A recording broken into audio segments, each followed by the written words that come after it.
I noticed the moving truck because it was blocking half the street.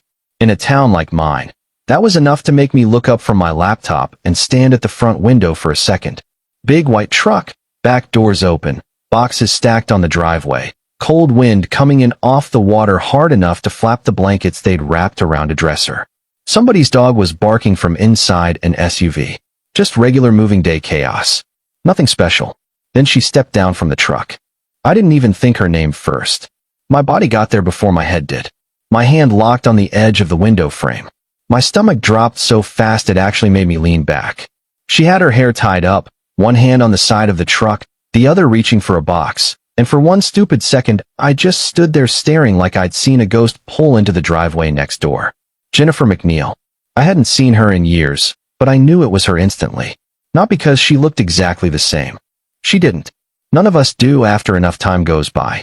But it was still her in a way that hit too hard and too fast. The way she moved. The way she turned her face into the wind and squinted. The same little pause before she bent to pick something up, like she was already thinking 3 steps ahead. I actually said her name out loud to an empty house. College came back in pieces so fast it made my chest feel tight. Her sitting across from me in the library, pushing my notebook back because I'd drifted off instead of studying. Her laughing at something I said under her breath in a crowded hallway, like we had our own side conversation inside a room full of people. Her riding with me to get bad coffee off campus because neither of us wanted to go back to the dorm yet. We were never officially anything, which somehow made it worse. Everybody around us could feel there was something there. I could feel it. I'm pretty sure she could too. But I kept waiting. For a cleaner moment. A clearer sign. A version of reality where I wouldn't have to risk being wrong. And while I was waiting, Terrence Boyle showed up. Terrence was older, louder without raising his voice, the kind of guy who always moved like nothing in the room could possibly stop him. He didn't circle around feelings. He just stepped into spaces like they already belonged to him. Next thing I knew, he and Jennifer were together, and I was the idiot standing off to the side acting like I had no right to be wrecked by it, because technically I'd never lost anything that had been mine. That was the part that stayed with me all these years. Not a breakup. Not a fight. Just the clean, permanent ache of hesitation. I told myself I was imagining things. That there had to be some other Jennifer McNeil in the world. Then she turned toward the house, pushed loose hair back from her face, and I knew I wasn't imagining anything. I should have stayed inside. That would have been the smart move. Let her get settled. Let the shock wear off. Instead, I was halfway down my porch steps before I'd fully decided to go. She saw me when I reached the edge of the driveway. For half a second, she looked politely blank, the way you do with a stranger coming over to say hello. Then her expression changed so suddenly, it almost matched mine. Alex. Just hearing her say my name did something unfair to me. Yeah, I said, and my voice came out rough enough that I had to clear it. Hi. She gave this short, disbelieving laugh and looked at the house, then back at me. You live here. Next door. Of course you do, she said, like the world had played some private joke on both of us. If this is already hitting different, hit subscribe and drop a like. It takes 2 seconds. Now let me tell you what happened that same night. Up close, the years were easier to see. Not in a bad way. More like life had sharpened her. There was tiredness around her eyes, but also something steadier there. She looked older, realer, and somehow that hit harder than if she'd been frozen in memory. I helped her with 2 boxes because that was easier than standing there acting normal. We did the usual awkward catching up while carrying things through her aunt's front door. Yes, I still worked remote. Yes, I'd been in Maine a while now. Yes, she'd just gotten in that morning. Her aunt had left her the place. She was figuring some things out, and the way she said it told me there was a lot sitting inside those 4 words. There was a wedding ring mark on her left hand, pale against the rest of her skin, but no ring. I noticed it and immediately hated myself for noticing it. By late afternoon, the sky had turned the color it gets before a bad coastal storm. The wind picked up hard, rattling the loose screen on my back door. Around dusk, the rain came in sideways. I was in my kitchen when the power blinked once, twice, then held. A second later, I heard a sharp metallic clatter from next door. Then darkness swallowed her windows completely. I stepped onto my porch and looked over. No lights. Just rain, black trees bending, and the moving truck long gone. Then I heard her front door open and saw her shape in the dark, one hand shielding her face from the weather. Alex, she called over the wind. Do you know anything about old generators? That was all it took. I pulled on a rain jacket, grabbed a flashlight, and crossed the yard with the wind shoving at my side hard enough to make me angle into it. By the time I reached her porch, Jennifer was there waiting with a small battery lantern in one hand and a look on her face that was trying to stay calm and not quite pulling it off. I found the generator, she said. That's the good news. The bad news is I have no idea what I'm doing. Then you're already ahead of me, I said. I didn't know there even was one. That got a quick laugh out of her, and just hearing that in the middle of all that rain made the whole thing feel less strange. The generator was in a lean-to behind the house, half hidden by old tools, a folded lawn chair, and 3 plastic bins with duct tape on the sides. We stood there in the cold beam of my flashlight while rain hammered the roof over us. The machine looked old but solid. I checked the fuel, found the switch, pulled the cord twice, and got nothing except one angry cough from the engine. Jennifer held the light higher. Please don't tell me that sound means something expensive. It means it's old and stubborn, I said, which around here is basically a personality type.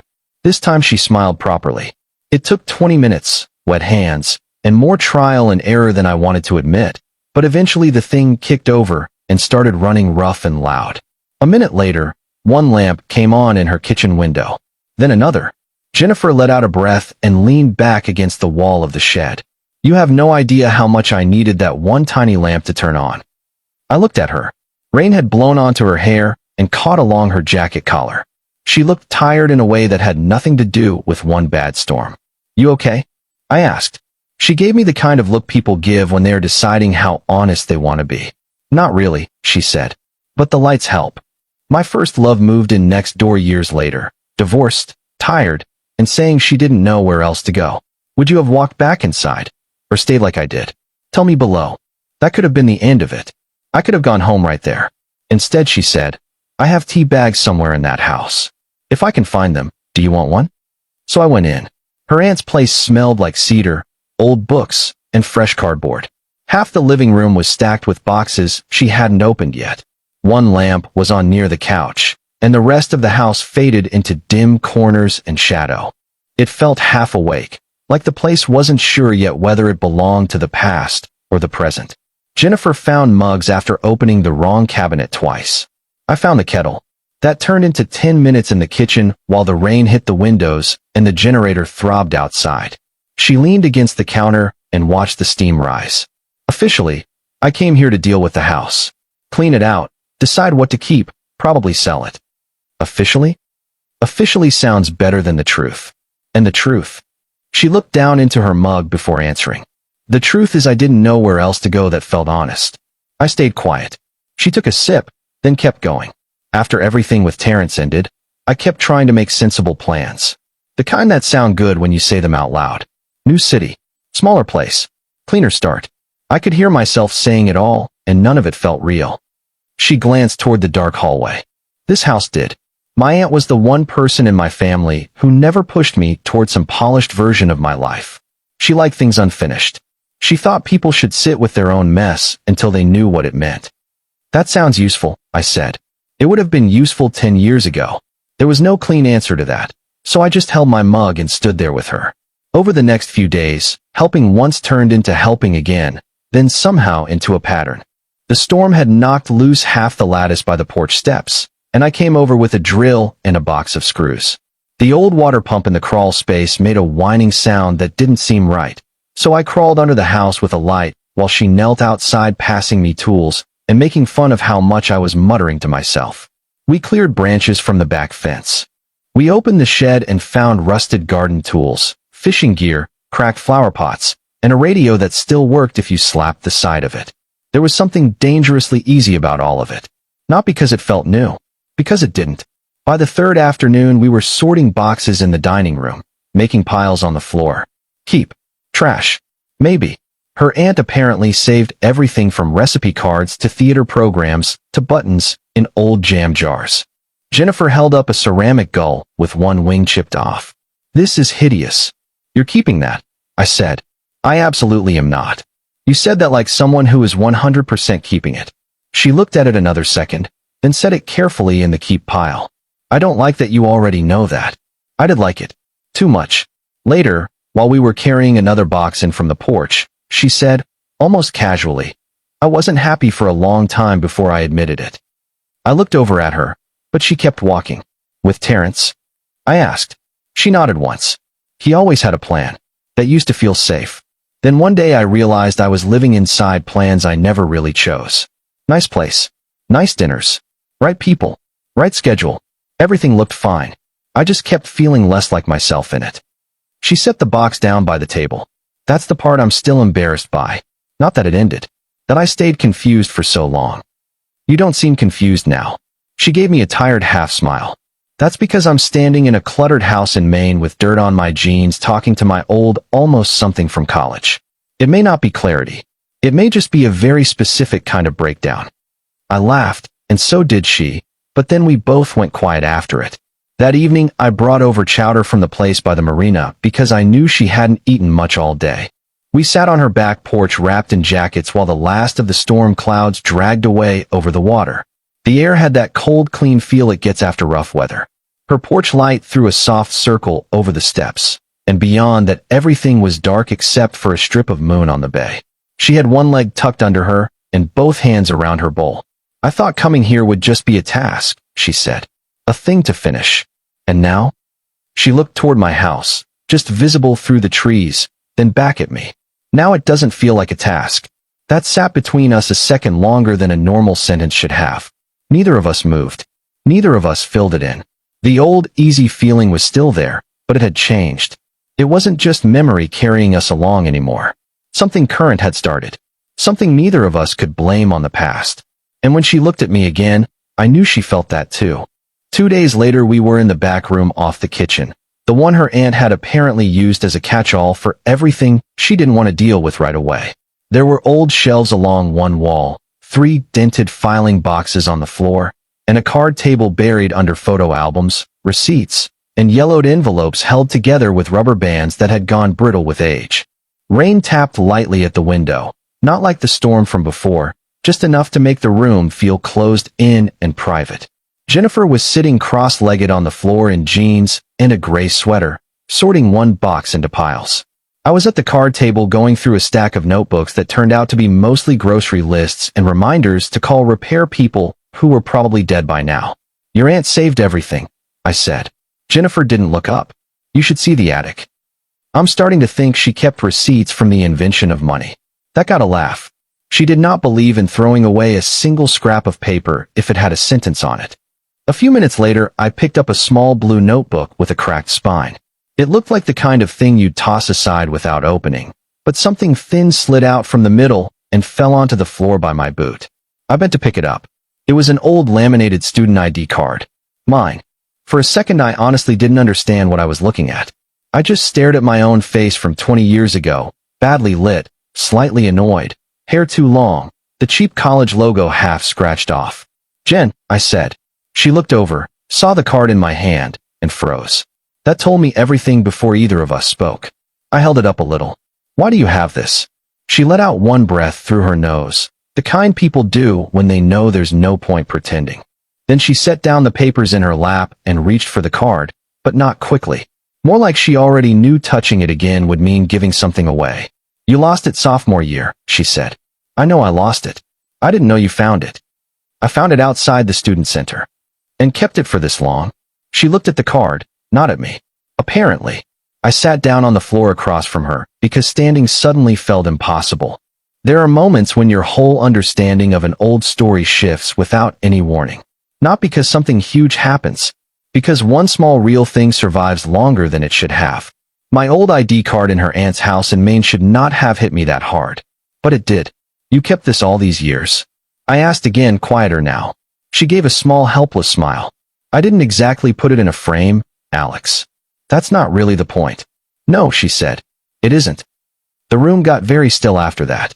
I could hear the wall clock in the kitchen and the faint scratch of a branch outside the window.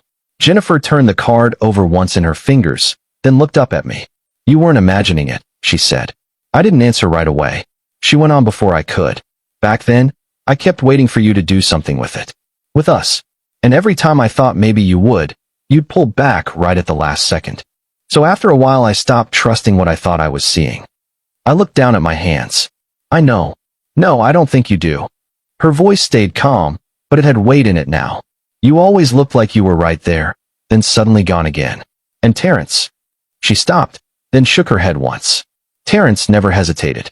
He was just there. Clear. Certain. I was young enough to mistake that for the safer choice. I laughed once, but there was nothing funny in it. I hated him for being good at the one thing I couldn't do. She studied my face. And what was that? Act. The word sat there plain between us. I rubbed a hand over my jaw and finally said the thing I should have said years ago. I loved you. In exactly the most useless way possible. I loved you, and kept waiting until it was too late to make it matter. Jennifer's eyes changed when I said it. Not shocked. Not confused. More like tired relief. I know, she said softly. I think part of me always knew. That's why seeing you next door felt like getting the air knocked out of me. I swallowed. Did you? Want you? She said, saving me from having to finish it. Yes. She said it simply. No drama. No long speech. Just yes. That hit harder than anything else could have.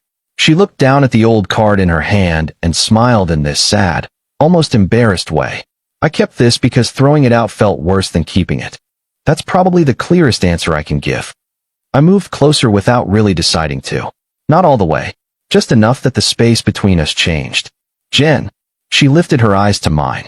I reached out and took the ID card gently from her hand, set it on the floor beside us, and then neither of us had anything left to hold between us. The first time we were close like that, it didn't feel sudden. It felt late.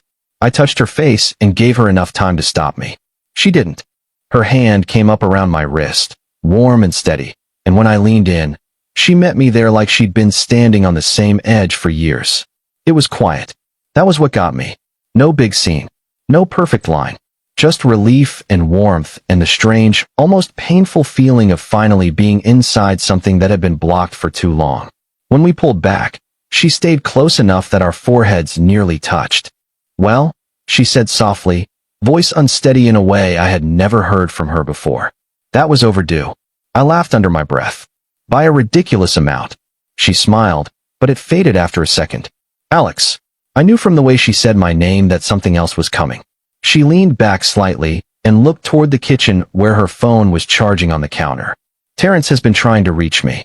That landed like cold water. I kept my face still. How long? A while. She looked back at me. I didn't answer at first. Then I answered once. He knows I'm here now. I felt the old bruise in me wake up so fast, it was almost physical. And I asked. Jennifer held my gaze. And he says he wants to come talk in person. I didn't say much after that. Not because I didn't have anything to say. Because I had too much, and most of it would have come out sounding younger than I wanted to sound. Younger and familiar. Like I was back in college again, watching Terrence Boyle move towards something I cared about with that same calm certainty, while I stood there trying not to show how much it got under my skin. Jennifer must have seen some of that on my face. He's not coming because I asked him to, she said. I know. He thinks this is something to sort out in person.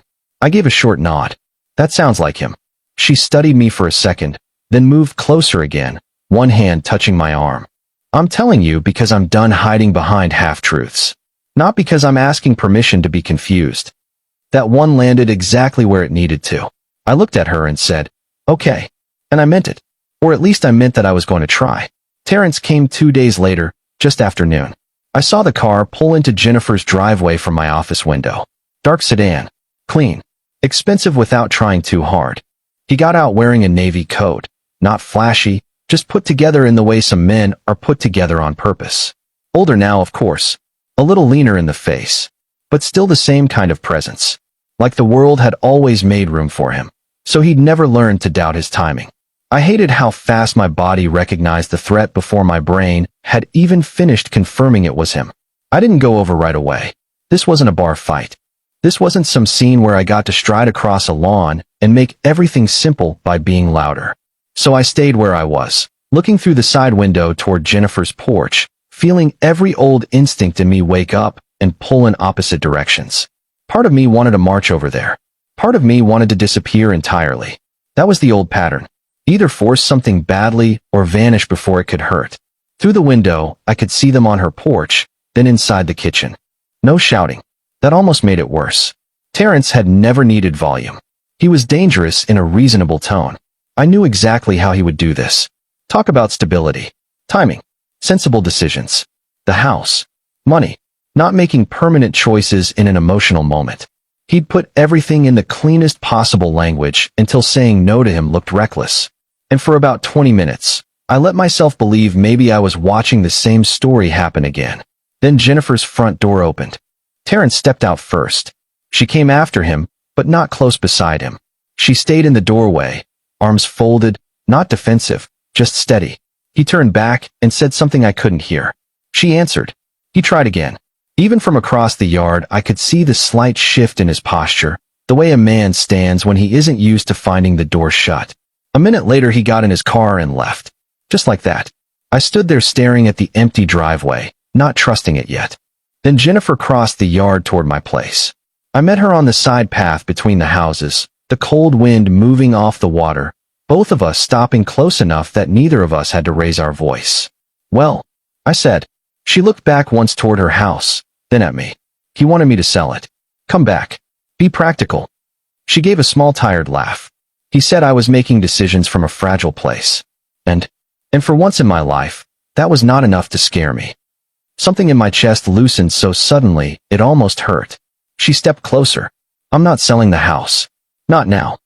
Her eyes stayed on mine. I'm staying. Maybe not forever. I'm not making dramatic promises on a windy Tuesday. But I'm staying because I want to. Because this feels like mine. Finally. She took a breath. And because I want to see what happens if I stop choosing my life based on what looks correct from the outside. I didn't say anything clever. There wasn't anything clever to say. So, I asked, what happens now? Her mouth lifted at one corner. Now I think you kiss me again instead of overthinking the moment into the ground. I laughed, and that was enough to break the last of the tension. I put a hand at her waist, pulled her in, and kissed her there between the houses with the sea in the background and the cold hitting both of us hard enough to keep it real. When we went back to her place, it felt different from every time I'd walked over before.